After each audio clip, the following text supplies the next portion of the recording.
यति बेला हामी विनको पार्कतिर छौँ। पार्कमा यस्तो भिड छ हेर्नुस्।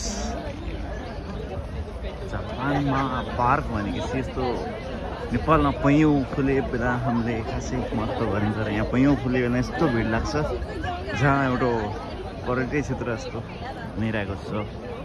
हेर्नुस् हामीले पनि नेपालमा पैयौँ लगाएर पार्क जस्तो बनाउने खुल्ने टाइममा चाहिँ यस्तै मेला जस्तो केही लगाइदिने भने नेपालमा पनि पर्यटकीय क्षेत्र बन्ने छ भन्ने मेरो सोच छ। तर के गर्नु, यस्तो सोच यस्तो कसले गराउँछ देशमा? सबै देश लुट्न मात्र जानेका छन्। तर यस्तो आइडिया हाम्रो देशमा हाम्रो माटोमा हुने चिजलाई चाहिँ कसैले पनि संरक्षण गर्दैन। तर यो चाहिँ कसैले दिएको अर्काको देशबाट आएको कैयौँ हो भन्छन्, तर पनि यस्तो संरक्षण गरेर यसरी रमाइलोपन बनाएका छन्। हेर्नुहोस् मान्छेको भिड छ। यहाँ आउजात गर्ने मान्छेहरूले चाहिँ सयौँ पैसा खर्च गरिरहेको अवस्था छ।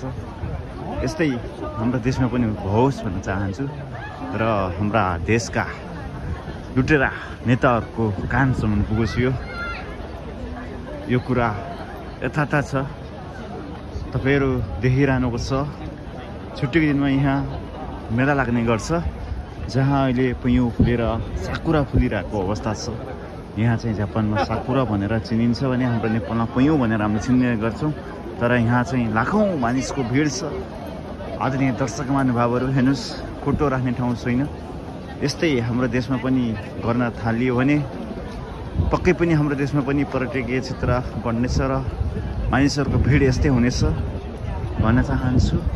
धन्यवाद। तपाईँहरू हेर्दै हुनुहुन्छ